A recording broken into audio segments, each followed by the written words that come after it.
What's the matter with you?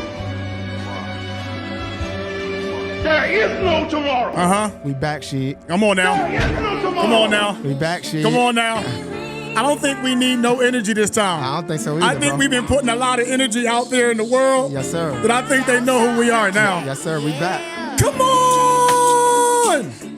Welcome back to ShowTimeSpeaks. We are back in the building. They're trying to hold us from doing something great, technical difficulties and everything. But we here. We here. What's going on, Kenny? We here. We here, man. Again, sometimes things happen. Yeah. But it's all about the get back, man. Yeah. I'm great, man. I'm great. Again, it's cold outside, though. You know. Yeah. I'm a warm guy. Yeah. And, a lot of my sessions is outside, so. But it's good. It's good. We healthy. Yeah. We back. Good energy, good vibes, man. It's always good to be here with you guys, so I'm good. How about you, bro? Man, I'm in that transition phase right now where, contract talks and things are starting to circulate a little bit. And I feel like my focus has been strictly on, building a pod and building a business and building the speaking stuff up that I've really been tapping into that side that I need to start transitioning my mind and start thinking about, my future and playing ball and stuff that's going on. But, I'm excited, man. If you haven't already liked and subscribed to the YouTube channel, hit all those links, please. Let's go. I need you to follow Apple Podcasts, Spotify, YouTube.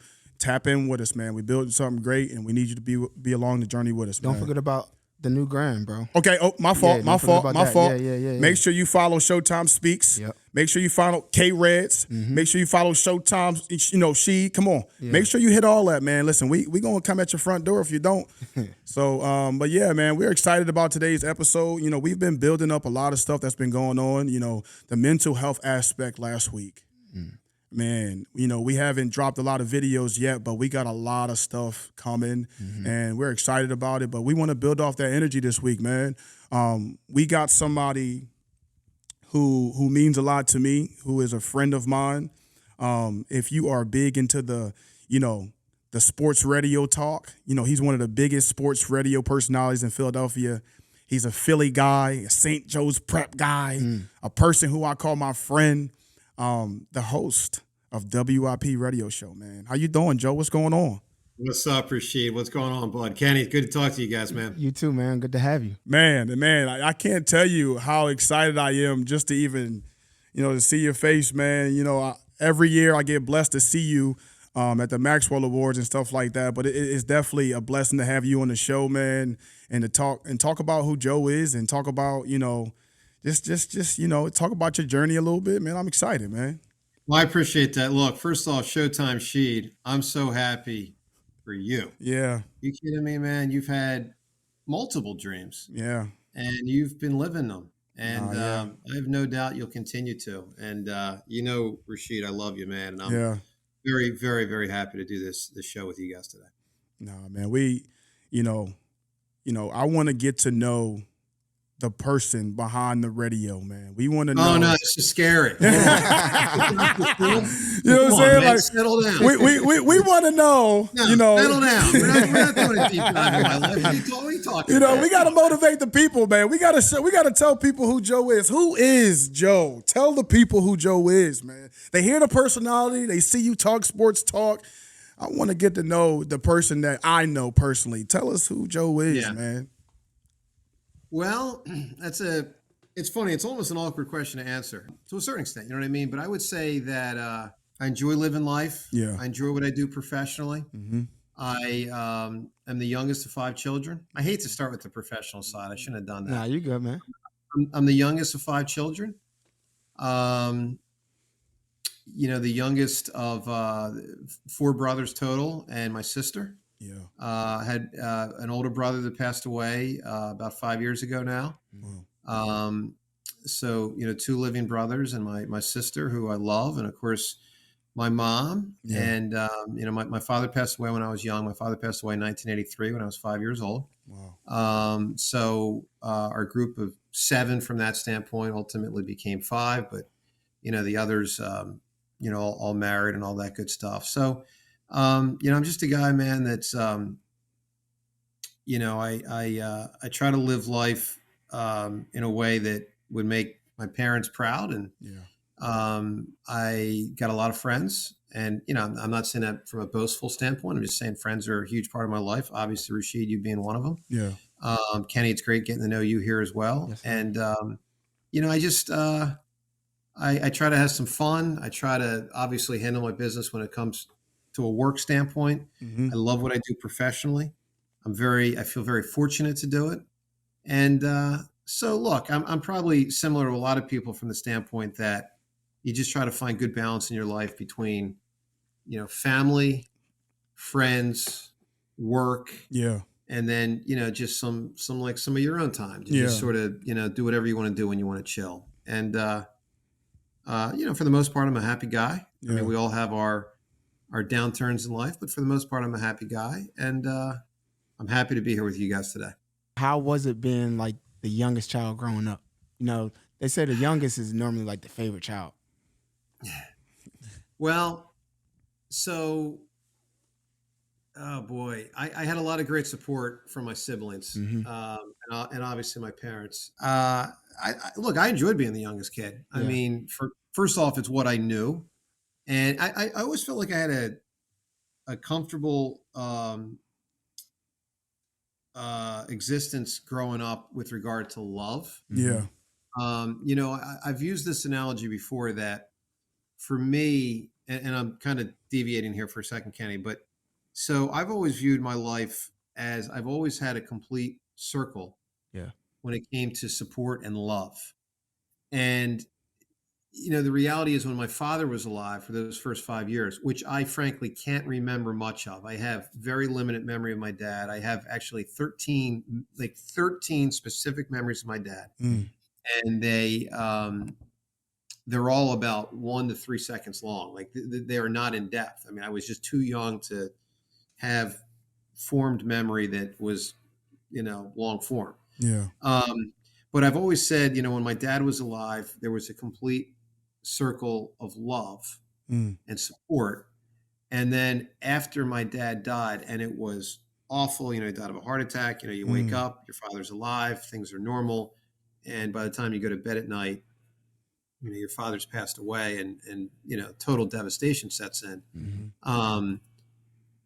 So it was awful, but I was fortunate to still have that circle of love and support. It just was different, Right. but it wasn't one of those situations where, there was no strife. Yeah. That element of my life, losing my father, was obviously one of the most important things that's ever happened to me, Yeah. and one of the most negative things that's ever happened to me. But I've got great pride in who my dad was. I've got great pride to represent my family and my family's name, Yeah. and just a lot of love. A lot of love on a lot of fronts, man. You talked about, your family's name and stuff like that. It resonates with me because, I play like that. I am the way I am because of what I went through in my life, Yep. the places that I've seen and just the overall experience. I was the youngest child too, and then I became the middle child. So, I still had that circle of love that you're talking about, and I'm glad you talked about that. We want to know, how did you even get into the radio business? Like, how did you fall into that? Yeah. So, growing up, it was a tremendous ambition of mine to be a sportscaster, whatever that means, calling games, Yeah. being a talk show host on the radio. And it's funny, when I was growing up, which is, Rashid, I guess about, so you graduated from college in 2015. I was 2000. So I guess I'm about 15 years older than you. Yeah.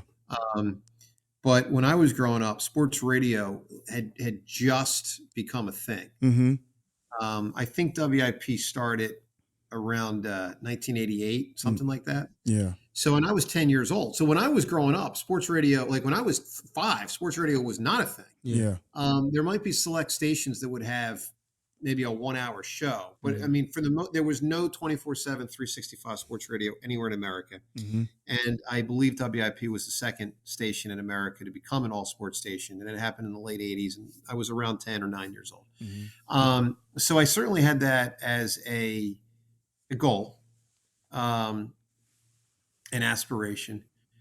But when I was in college, I lost my focus Mm-hmm. to try to go into the sports broadcasting thing. And one of the strange things, and I got a pretty good memory, but one of the strange things is I don't remember when it happened or the process of it happening, or even frankly why it happened. I Yeah. really don't.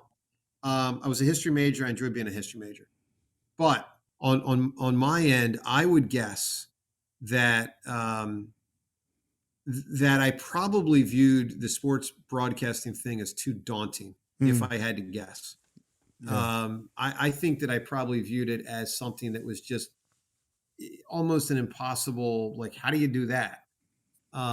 Sort of like, well, I want to be a Hollywood star, or Right. Rashid, I want to go play in the NFL. Yeah. And, there's tons of people that have dreams like that. And obviously, football specific, I mean, you have to have a very, very specific physical skill set that most people don't have to even put you in the running to have a chance. But you also have to have focus, and you have to have drive, and you have to have commitment. Somewhere along the line, I lost sight of let's do this sports broadcasting thing. But what was great for me was, ironically, how unhappy I was in my first year and a half out of college. I hated my job. I was Wow. terrible at my job. Mm-hmm. I did like a lot of people at Fairfield do and follow the path to New York City, because Fairfield's in Connecticut and New York is the closest big town. And, tons of people from Fairfield get a job in New York or the surrounding area. And I did. I got a job at a bank. And, I was basically doing data entry. I mean, for lack of a better way to put it, it's probably something a fifth grader could have done. And so I did that for a year and a half. But in the first few months, it was very obvious to me, okay, I know I don't want to do this. I don't know what I want to do, but I know it's not this. And so I went through a process of sort of self-discovery, maybe to a certain extent rediscovery. Mm-hmm. And I was challenging myself. I thought, two of my greatest strengths were my love of sports, my knowledge of sports, and my ability to communicate. Right. And I thought, boy, wouldn't it be great if I could create a career around sports and communicating? Now, at that point, I still didn't know what that meant, but I just knew that I now had some concepts that I thought were worth shooting for. Yeah. This also coincided with me talking to a lot of adults about a lot of things as it relates to, trying to ask people that certainly were more knowledgeable to the world than I was. Yeah. Hey, what do you think I should do? What do you think I could do? What do you think I should do? Right. And how would I do it if I wanted to do it? And so one person I talked to was an old boss at a golf course that I had worked at in 2 summers when I was in college. And he told me that he knew Merrill Reese. And I was of the mindset, of course, like anybody would be, oh, that's great. And he said he would connect me with Merrill Reese. And, obviously I was thinking in terms of the Eagles, because we all know of Merrill, through his legendary Eagles broadcasting career. But it turned out Merrill owned, and actually still does own, a radio station in Bucks County. Wow. Just a little bit north of Philadelphia. And so Merrill and I spoke on the phone. He told me he wanted to bring me in for an interview for an internship. And, I took a day off from work to do that interview. And it turns out I got the internship, and I started working at this radio station in Bucks County. And I just got immersed in the radio station, and it was all sorts of things. It was news, it was sports. It was just a wide array of different types of community-based shows and Philadelphia-based shows.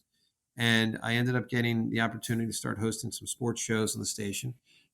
It was, difficult to not have much money. I mean, I had very, very, very, very little money. Yeah. But I just immersed myself in the process to say, all right, because I had left my job in New York after 2 months of working at that station on the weekends. I left my job to come home, moved back in with my mom, and just said, I'm going to commit myself to trying to make a go of this. And so I just tried to go 5,000 miles an hour with my hair on fire. Yeah. And I commit myself to it, and tons and tons and tons of twists and turns from there. And, a lot of lean years economically, and a lot of rejection at a lot of points. But I just felt that I did believe in myself, and that was a very pivotal thing. And that helped me keep going through, a lot of the downturns. And you just keep pushing. And I was fortunate, over time to obviously develop to a certain extent a skill set, and make connections and make friendships.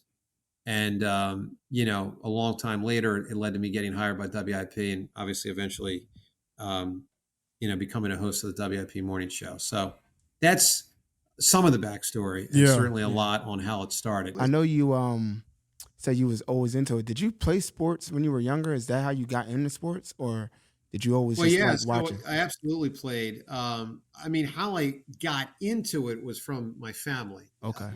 To a certain extent, playing. I mean, I'm going back to my earliest Yeah, years, yeah. 4, 5, 6, 7, 8. Like the early years. So yeah, I mean, like any kid, I wanted to hold the ball, shoot the ball, Okay. swing the bat. So there was some of that. There was also just intense conversation. I can't tell you how many times at the dinner table, we would be right into it. Yeah. 1987 Phillies, like, what's wrong? Why do they stink? And Yeah. all that sort of stuff. And I'm telling you guys, it had to be 2,000 times my mom would say, "Can we please change the topic?" And not that she doesn't have her own love of sports, but she didn't want it dominated 99% of the conversation, which I can understand. Yeah. And we would, often change the topic, and within 90 seconds or 3 minutes, we'd be right back to it. So, the conversation piece, the intensity, the focus, the love of sports as a fan was a big part of it for me. And then, also I played, and I played a lot of different sports in my early years growing up. It's one of my great regrets in life, and one of my few regrets in life. I did not play anything in high school, and I have no doubt I had enough talent to be able to, played some of it. I mean, I wasn't going to be the highest level player. Yeah, Duke told me that y'all used to play a little bit. I know y'all. Well, I taught him how to play basketball. I know. See, this is the story that I wanted you to talk about, because he told me that you were a shooter, like you really could ball, like you could play ball a little bit. I was pretty good. We had a lot of fun. We would play. So Duke and I went to Lower Moreland together. Yeah. In 8th grade. And Duke, before you even go further, Duke is he is now the head coach for Westchester, but he's my head coach when I was at Del Valle. And that's kind of how our relationship kind of ties in, and how you two know each other, and how our relationship kind of kept growing. That's funny, he used to always tell me that you play ball and how y'all used to go at it a little bit. Did he speak somewhat favorably of my skills? He did. I'm telling you. That's what I'm trying to say. He said it. Thank you. And I would be like, nah, ain't no way. I never seen him do it. But Rashid, here's what I need. I need you to take, this whole podcast will be great. Everyone watch the whole hour. But I need you to take this 90 seconds. Put it out on social media. I got you. All right. Nah, seriously. Nah, we're gonna get you your fame that you deserve, man, because the talk behind media and people not playing the sport and they're not connected to it, and it's a myth, man. Tell the people that you can hoop and you can shoot. No, I like that you asked that, because that's a good setup for what's going on in the world right now, in the media world. They bashing y'all. What's going on, man? What, bashing me? No, not you personally, just in general. about athletes always like, now they don't play the sport, so they can't talk about it. Listen, I mean, there's some validity to stuff like that. No, yeah, it is. It's just, look, the athlete media thing is, it's always going to be both with a lot of respect, but also there's always going to be some contention. I mean, look, I'll tell you this, man. I've thought a lot about this through my career in particular. I'm sure it's not fun to be criticized. Matter of fact, let me state that a different way. I know it's not fun to be criticized. Yeah. Because, I get that sometimes as a talk show host, and I really can only imagine, and I can't really fully imagine. I mean, what is it like to be an athlete or a head coach or a general manager to be criticized to the degree that they are criticized? Because the criticism I receive is 1/100,000 of what some of the guys get. I mean, you think about our town, there's probably, I would say, the two figures this century that have been the most criticized in Philadelphia sports. Now, part of this is because of how long they were here. So I want to be clear. This is not a situation where, I mean, some guys got it really hard and bad for a year or two or three. And by the way, sometimes it's justified. I'm not saying it's not. But the two guys that I think got criticized the most this century were Donovan McNabb and Andy Reid. Mm-hmm. They were both here a long time. Yeah. They were both criticized quite a bit. They were also praised quite a bit by a lot of people. Yeah. But I mean, they kind of came under great scrutiny. And then obviously there are others, like Carson got really criticized for a couple of years. And there are, a whole bunch. And obviously it's going on right now with Sirianni, going on a little bit to an extent with Jalen Hurts these days. Yeah. Howie Roseman's coming back into focus. And we go round and round and round and round on all these things, Sixers and blah, blah, blah, like all of it. And so my point is I can understand without truly being able to truly understand it all. But, I know I don't like to be criticized. So I'm sure for athletes, it can't be fun to be criticized. But I also know this. We all have opinions in life. Things like WIP are a forum for a community, essentially, to, come together to discuss what we feel, and what we think. Yeah. I try to do it in a respectful way. I feel really confident that through the years I've done it. You have. In a respectful way. Like, Rashid, I don't take cheap shots. No, you don't. No, I respect you for who you are, man. I think that's why, like, we've built our relationship over the past few years, and I want to talk about our relationship. Sure. It goes back to the Maxwell Awards. That's where I first met you. And I think that. No, not true. We met before the Maxwell Awards. We no, we met when you came in to do an interview. That we recorded, me and Aaron recorded an interview. You're true. So when we saw each other at the Maxwell's, it was like, the second time because I was coming out. Okay. Yeah, I do remember that now.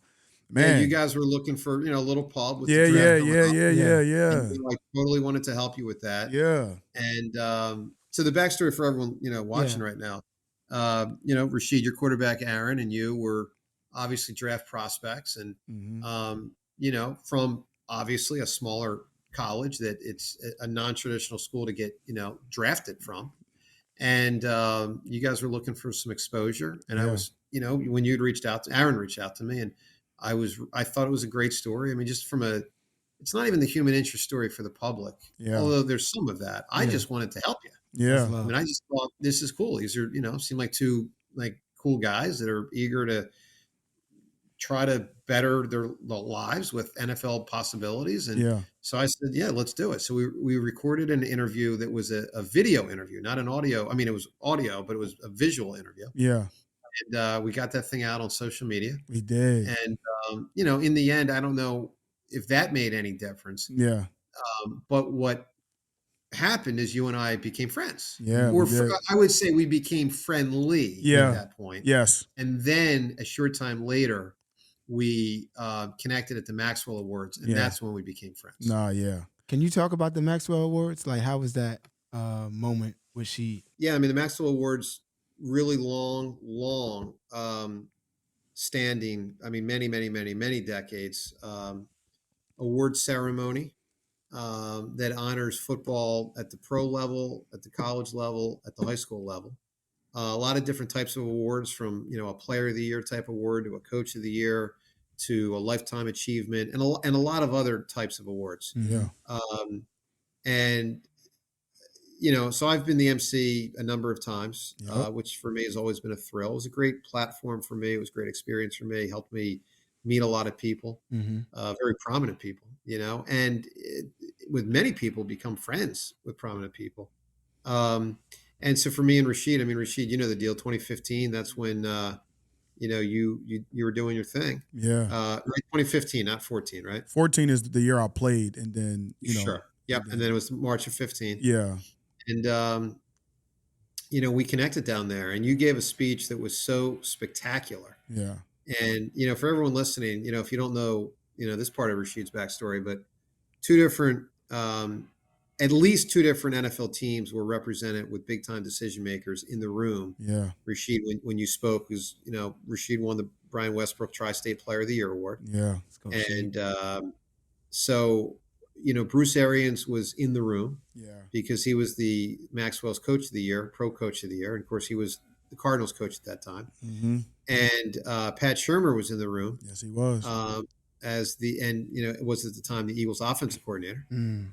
And there may have been 3 or 4 or 5 or 6 other teams with decision makers represent it. But we knew those two were in the room, and I remember you and I talked before that night. And we were both like, "Come on, man, you got to go for it." Yeah. All right. Yeah. I got the chills right now. Follow the 1 minute script, like no 1 minute script, no 1 minute this, no minute and a half. Like this is your chance to lay it out there. Yeah. And Rashid, you gave one of the great speeches I ever heard that night. Wow. Yeah, I appreciate that, man. Like, it's crazy because I really remember you looking at me and saying, "This is the time. Like, I need you to go up there, and you don't know who you talking to, but just give it everything you got." And I remember, and I told this story a couple of weeks ago on the podcast, talking about the whole situation with Pat Shermer, and I told everybody, like, he was the person who called me on like draft day. You know what I'm saying? On the last day of the draft, when they picked me up unsigned, and he said to me, you know, Bo, and he was at the Maxwell Awards. It's crazy, and you have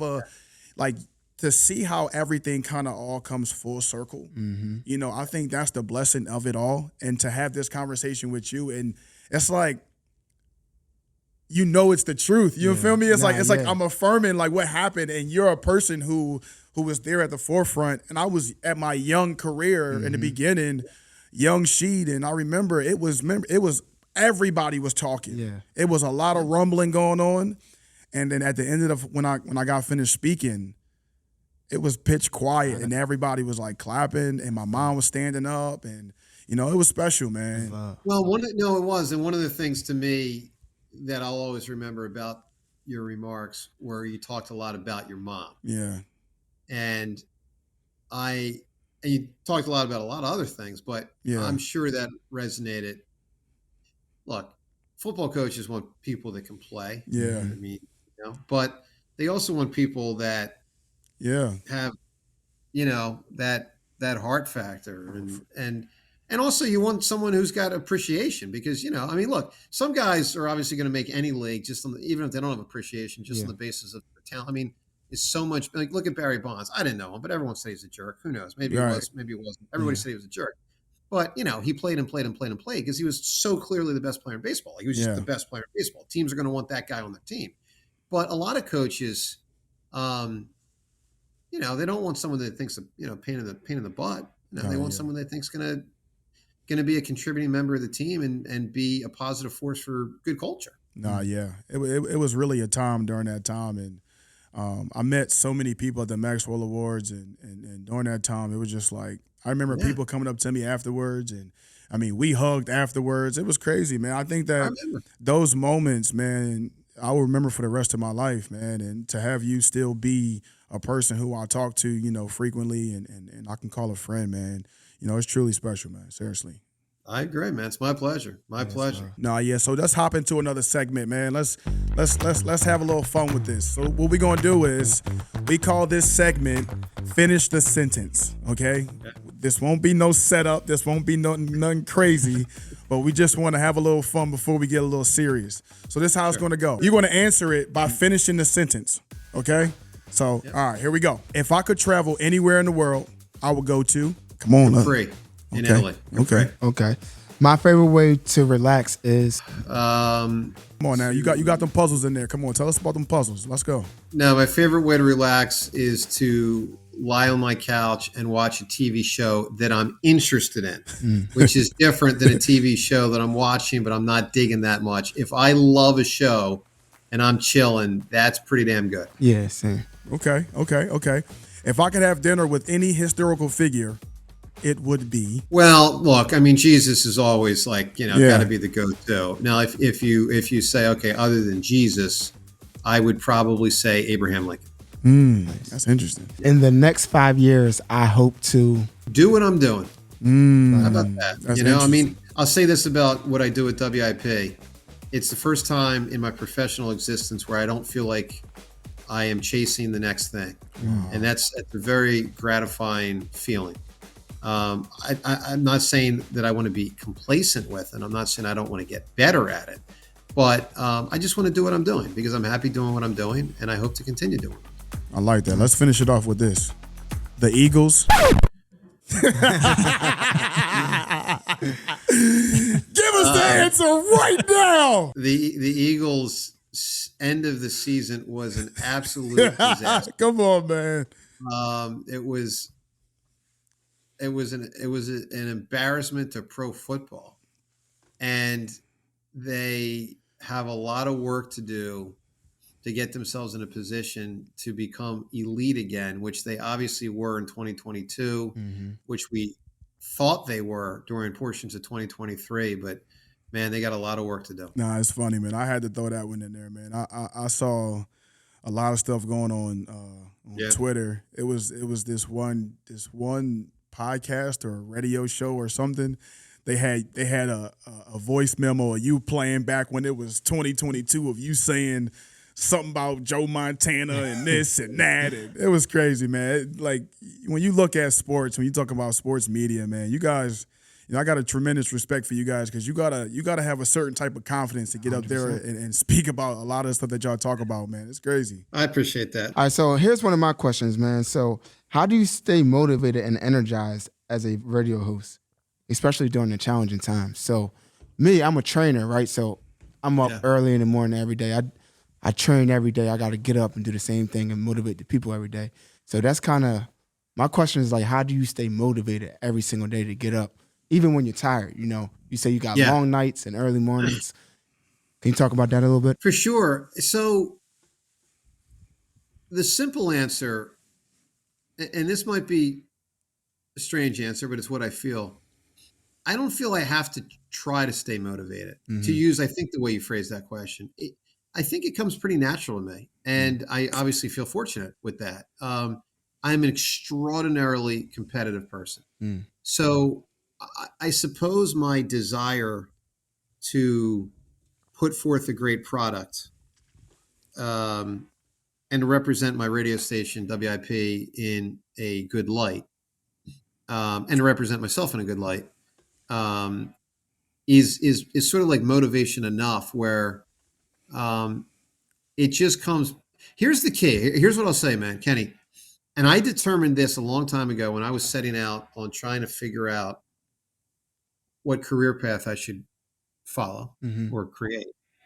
I was really fortunate to come to a realization about myself, which was that if I care about something, I'm going to try really hard and it's going to flow pretty natural for me. And if I don't care about something, I am unlikely to be good at it, and I am unlikely to try my hardest. And the simplest way I could see that was through my years in school. You know, the reality is that, we all have these classes from history to math to science to foreign language and whatever, English, right? All this stuff. And I realized somewhere along the line, and there was no one moment, but I realized at some point, the subject matters that we're good at actually, and that we enjoy, represent something really important, which is that it taps into something within you that brings something alive within you. And that was a huge lesson for me as I look to embark on a career. And I'll put it this way, and I've told this to a few people through the years. So there is something to be said for getting better at something you're not good at. And Rashid, like, let's take you as a wide receiver. I mean, as a wide receiver, you have to be able to do all that you have to do, like all the stuff. It's not just catching the ball. You got to have route running, blocking. You got to get off the line of scrimmage. You got to be a blocker for the running game. Like you got to do all. You got to be a good teammate. Like you got to do all these things that are a lot more than just like catch the ball, right? And obviously, any player is going to recognize that it all matters, and some players are going to care more about rounding out their game, but like most players are going to want to round out their game. All right. That's it on one type of thing. That's a wide receiver in football. But I view it also this way. While it's important to improve on the things you're not good at in life, it's also pretty damn important to do what you are good at in life. Facts. Like that, I can't emphasize, and I've used this example a million times. Take Einstein. Okay, like smartest guy ever, right? I mean, obviously one of the smartest guys ever. So you put Einstein on Wall Street. Right. I'm guessing he's not very good at it. And I'm guessing he's not very good at it because I think he would have been bored. Like the ultimate smart guy. Yeah. Who you would think like, okay, he should be able to see and do everything. Where's the money going to go, and which company should I invest in, and which company should I not invest in? But if it doesn't interest him, he's probably going to be bad at it. Yeah. And there are plenty of examples of that in life. And I'll tell you this, guys. That's a great point, man. Yeah, it is. Being a history major, there were two things, and there was no one moment that this was like, aha, but somewhere along the line, it all came together to coalesce with these two facts that I learned in college as a history major. As it relates to all these people that we study in the history books. Mm-hmm. The first is, it became very apparent to me that all these people that we studied in history books through all the centuries, with the exception of kings and queens, who obviously get studied in history books, and they represent becoming a king or queen because of they were born into a royal family, and therefore they get the power. With the exception of that, and potentially with other limited exceptions, for the most part, all the figures we study historically, they have two things in common. One, they pursued something that they were incredibly passionate about, and that they probably had a natural skill set to be good at. It's just a fact. I mean, it's just a fact. Yeah. They were passionate with what they did, and that passion helped elevate their game within that industry because they were willing to work harder, because they enjoyed it more, and they had a natural skill set that lent themselves to what they did. That's number one. Mm-hmm. Number two, I'm sure there are some exceptions to this rule, but for the most part, people you study in the history books, part of what helped them succeed is they were willing to take risks in order to see through their vision of going from point A to point Z. And that willingness to take risks is such a fundamental part of achievement, especially high achievement and, historical achievement, if you will. And so, I felt very fortunate somewhere along the lines in my early to mid 20s to sort of recognize that. Yeah.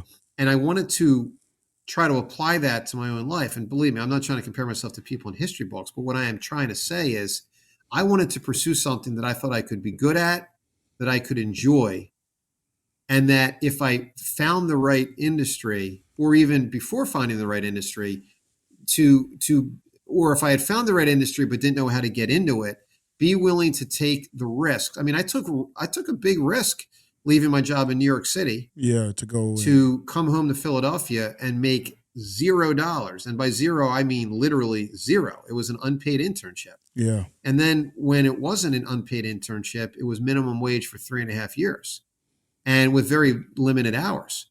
So there was a risk there. But for me, there was a purpose because I did believe in my ability to try to carve out a career in this industry. And believe me, I'm not saying any of this to pat myself on the back. That's not my style at all. Yeah. I'm just trying to articulate to you what my thought process was. Yeah. And, I tend to think that I was very fortunate in my early to mid 20s to recognize those elements from history. And I think it helped me apply to my life, ultimately what I wanted to do and how I wanted to do it. Oh, that's love. You definitely talking to me right now. What's one of your favorite moments that you've had a broadcast for, that you've experienced and that you've talked about? Well, look, I mean, obviously some of the glorious wins are about as good, or if not as good as it gets. I mean, Eagles winning the Super Bowl, Phillies winning the World Series, stuff like that. Yeah. That falls into the obvious category. Let me give you some other stuff. I would say for me, favorite interview I ever did in my whole life. And maybe it always will be. Maybe something will top it. Hopefully something tops it because you always want the next amazing thing. But I'd say to this point in my career, the interview that resonated with me the most was interviewing Joe Frazier. It was just amazing. I mean, it was amazing. I mean, it was Joe Frazier, you kidding me? And he's not just a part of, Philadelphia history, and he's not just a part of American history. He's a part of world history. I mean, he was Joe Frazier, Muhammad Ali, Joe Frazier. Right. So I felt the weight of like how amazing that is. And I interviewed him twice. I interviewed Joe one time on the radio at my station that I was just starting out in Bucks County, which is a great thrill. Unbelievable. And I interviewed him a second time, a couple of years later, for a television show. It was a very small TV station in Glenside.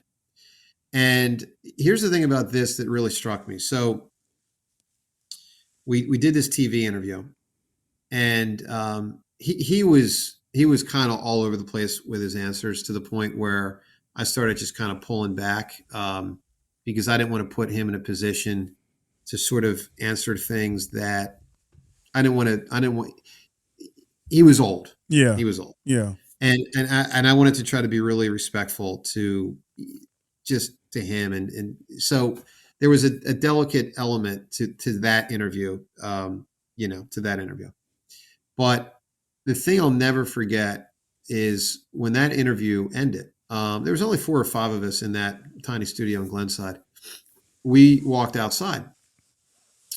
And from the time the interview had started and our setup inside had started to the end, which was probably a total of 45 minutes or so, it had started to snow, and it had started to snow a lot. And the snow was coming down, and the snow was already sticking on the ground. And I remember Joe Frazier's car, and I don't know if he was driving, but I would tend to doubt it. His car was, let's say 300 feet away or something. And he wanted to walk to his car. There was consideration of someone driving the car, but he's like, no, I'll walk to the car. But the thing is, Smoking Joe was not walking great. And I will never, as long as I live, I will never forget Joe Frazier leaned on me for the 300 or so feet to his car in the most beautiful snowstorm you can possibly imagine. And I'll just never forget thinking, you know what? My dad would really love this. Wow. Yeah, that's love. Because my dad died in 83. My dad was a huge Joe Frazier fan, as tons of people in the Philadelphia area, not to mention the nation were, but particularly around here. And I just remember thinking, like, man, Dad would really and hopefully from heaven, he's seeing this, and hopefully this is really something, because, the 1970s, it's like Joe Frazier, so that was a tremendous thrill, and that was really meaningful to me. Love, man. That's a great point, man. I'm glad you shared that, man. And one more thing, Rashid, one more thing quickly. I'm sorry to cut you off. The other point that hit me so clearly was the heavyweight champion of the world, obviously in this case, the former heavyweight champion, but a heavyweight champion of the world of his stature needing to lean on me to walk to his car. Yeah, that's how I was looking at it. That's deep, man. That's just, there's something there, like that's just like the circle of life, it's just, it was just very powerful for me to feel that step by step by step by step, that was the reality of that moment for that minute or 2 or 3, however long it lasted. I know. And it's funny that it ties into what I wanted to ask you next. You are like in one of the biggest sports media, in the world. You know what I'm saying? Philly is huge, but you're at the forefront of that. How does it make you feel to have the position that you have, being though hearing that story with Joe Frazier and talking about your dad and talking about all these things? Like how does that make you feel to know that you have that 30 minutes or that 40 minutes that you have with people in the car while they're going to work. Like you own that time, man. How does that make you feel, man? So it makes me feel a few different things. You feel pressure? No, No, that's good. I feel no pressure. Zero. Mm. What I feel is responsibility. Mm. I feel responsibility, both on behalf of the public who hopes for a good product, and on behalf of the radio station who has entrusted me and, my co-hosts with that and those positions. I feel responsibility. I don't feel pressure. And that's how I feel. And then obviously, I feel grateful, but I feel responsibility. So how we And it's a thrill, Rashid. I'll just say that. Yeah. I mean, I didn't say that, but there's that element, there's a, and it's more meaningful for me with this being my hometown. I mean, it's like, it's what it is, man. On behalf of everybody, man, I just, you probably don't get it enough, but we appreciate you, man, for everything that you do.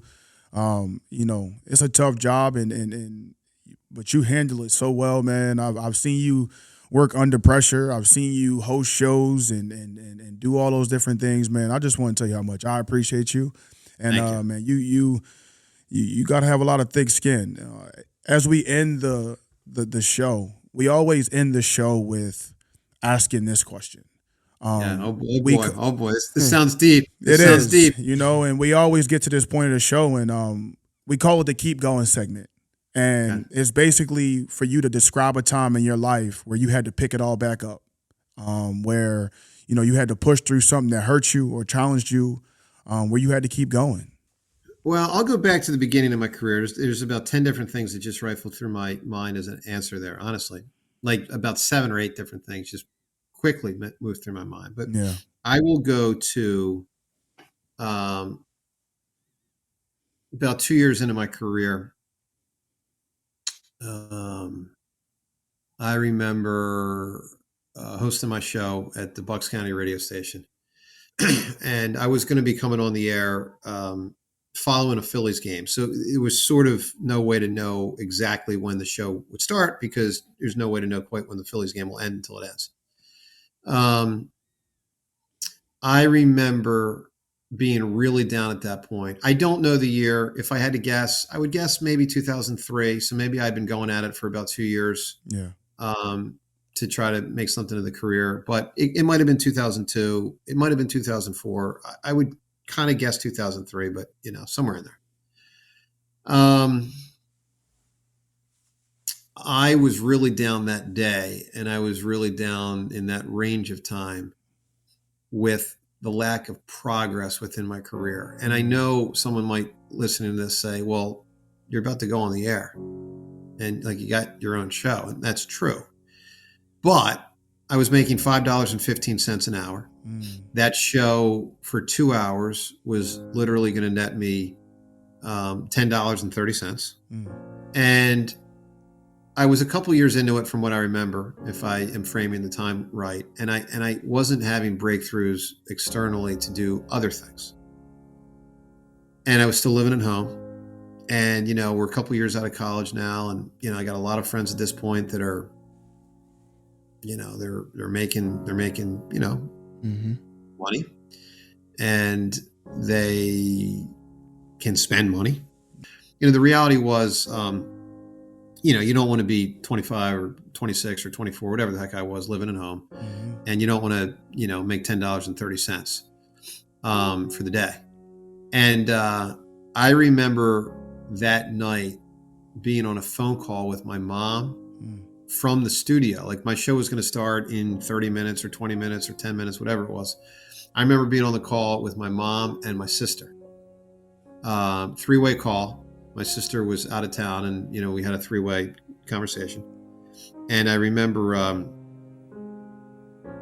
crying a lot to my mom and my sister about just how low I felt about this whole thing. And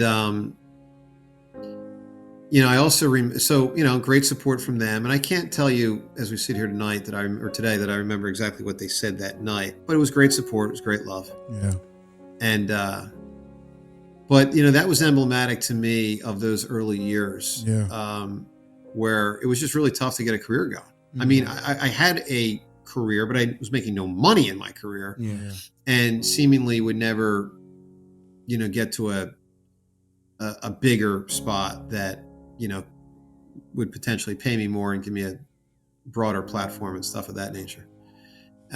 So I just remember that the thing is, to answer your question a little bit more acutely, I was really fortunate through all the struggles to believe in my ability to forge forward in this industry, to do more, and to be able to get hired to do more. And I was so fortunate to have that belief in myself. And I don't say that I'm not trying to say I'm the end all be all, far from it. But I had belief in myself. Yeah. And I've always been grateful these last 20 or so years for that belief that I had back then, because it would have been really easy without that belief to just pack it up and say, okay, that's it. Let's go get a quote regular job. Yeah. And then that would have been the end of it. And I would never be on WIP, and I would have never had a lot of the fun I've had over the last 20 years. And not just fun, but purpose that I've had over the last 20 years to, be in this industry and do it the way I do it. So that was a story that for me resonated as it relates to pushing through. And there were millions of other ones, but that one was a big one because I remember crying, if I remember it right, probably right up till about a minute before my show started, and then I had to get off the phone because it was time to get on the air. So that one was pretty meaningful to me. Man. Yeah, that's love, Joe. Thank you. I appreciate that. Because like me as a full-time business owner myself, entrepreneur, I go through that every day. I mean, sometimes I think I'm like, dang, should I just stop doing this and get another job and, stop what I'm doing, get that job that all my other friends have? But again, like, it's stories like this that, you've been talking to me the whole time. I've been listening to everything you've been saying, and that wants me to just keep my head down and keep going, because I know good things are going to come if I keep at it. So I definitely appreciate you sharing that. Well, I appreciate you saying that. So I'll give you this story. And this one was so meaningful to me in the creation of, and again, it's the creation of my career, because it was prior to me even being in the sports broadcasting industry, but it's when I was starting to think about it. It was about 5 months after I graduated from college, and I went back to my college at Fairfield in Connecticut, as I would, with some regularity that first year. Had some friends still back there, and it was totally miserable doing what I was doing and living in northern New Jersey and working in New York. I was just miserable. And so I would drift back on some weekends to my college, and I remember vividly 2 conversations in this one weekend that I can honestly say changed my life. So it just so happened to be Parents' Weekend. And so there was a group of sophomore girls when I was a senior that I was really close with. And so my first year out of college, they were now juniors. And I remember visiting them. There was a group of 8 of them, but 4 would live in one house and 4 would live in the other house. So we were in one of the houses, but these 8 girls that I was friends with, and then, probably a combination of some other friends, maybe I didn't know that well, of, their friends, and then various parents were just drifting in and out, depending on, how long the parents could hang that night. So I remember at one point being outside, and one of the parents of a girl that I was really close with, her father and me were talking. And we were just talking sports, just the way, you just talk sports. And he happened to be a New York sports fan. Obviously, I was a Philly sports fan. And he was just out there smoking a cigarette. And I was just out there, I don't know, maybe coming in or going out or whatever the heck I was doing. I mean, I wasn't going out to leave, but for whatever reason, I'm out there. And I remember me and him talked, and we talked for about 45 minutes. And just a typical Philly, New York sports type conversation, back and forth and back and forth. And I remember we were pretty deep into it, like 30, 40 minutes into it. And he looked at me and he said, you should go into sports. You know everything about sports. And I said to him, I said, well, I appreciate that. I said, I really appreciate you saying that. And I said, actually, I have started to think about it. Don't know how I'd go about it, but I have started to think about it. So, this gentleman, like out of nowhere, just proclaiming that in and of itself was powerful. Then you fast forward later in the night, now inside, and then inside what they call a townhouse in that Fairfield townhouse was then you go down into the basement. So we're down in the basement. We're all having a good time. And I'm talking to a different girl's father. And so now I'm telling this gentleman, I'm telling him about how, I am starting to think about, maybe I should pursue a sports broadcasting career.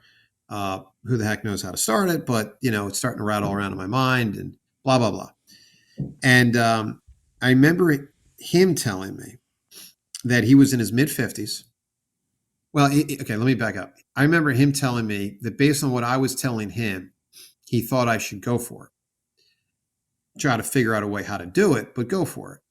And I specifically remember him saying that he was in his mid-50s, that he had multiple kids in college, that he had all this responsibility, a wife, multiple children, a mortgage for his home. And, he had reached a certain level of stature within his career, in his industry. But he was completely miserable with what he did professionally, utterly miserable with his professional existence. And he was very clear with me that as much as he would want to change jobs and change careers, he viewed it as a practical impossibility for him because he would never be able to maintain anywhere close to the financial success he had had because, someone in their mid-50s is likely to make more money than someone in their early 20s. And he just did not feel it would be in his family's best interest for him to start over. Yeah. But he said, Joe, your situation is so different than mine. You're in your early 20s.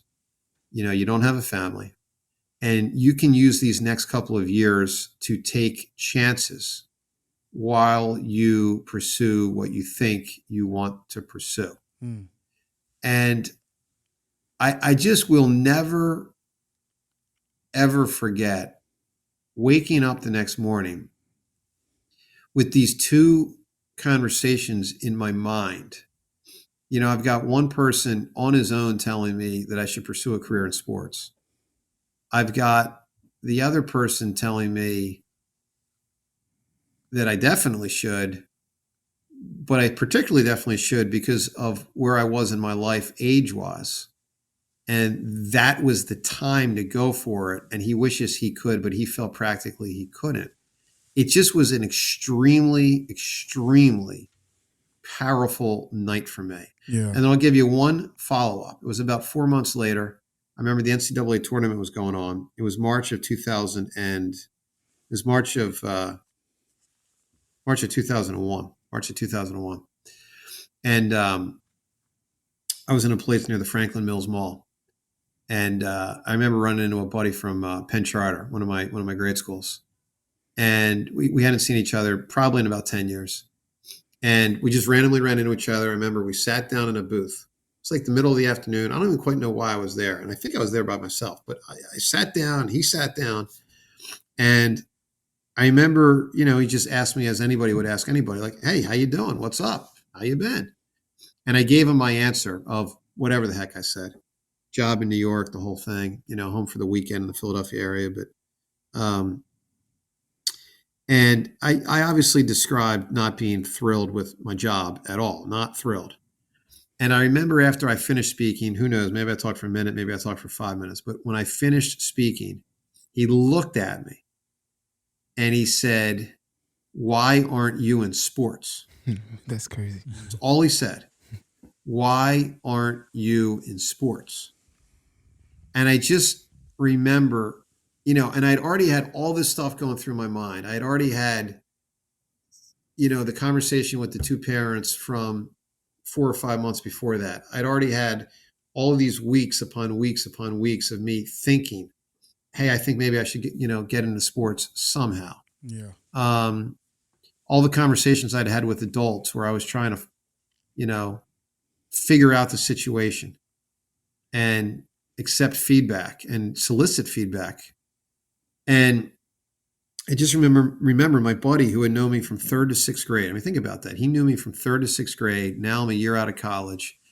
And he decoded me in one sentence. Like in one sentence, he decoded my professional unhappiness while demonstrating what in his mind could make me happy instead of unhappy. Mm-hmm. And I just remember thinking it was a very, very, very powerful, very, very powerful quick summation by him. So you add all that type of stuff up together and it set in motion what for me then became a pursuit of, okay, now I do have to figure out how do I go about this and let's get on with it. And that was sort of the genesis of how, Rashid, to a question you asked me way back, like how did I get into the sports radio thing? Stuff like that is how I conceived getting into it. And then it was about making the moves to actually do it. As we come to a close, man, you tapped into a lot. You shared a lot.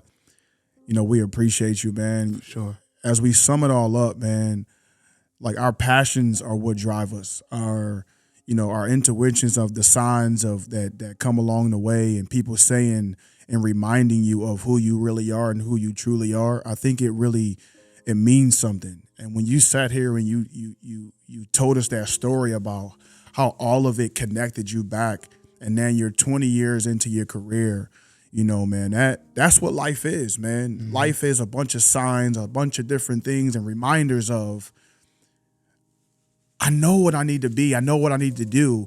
I just got to figure it out.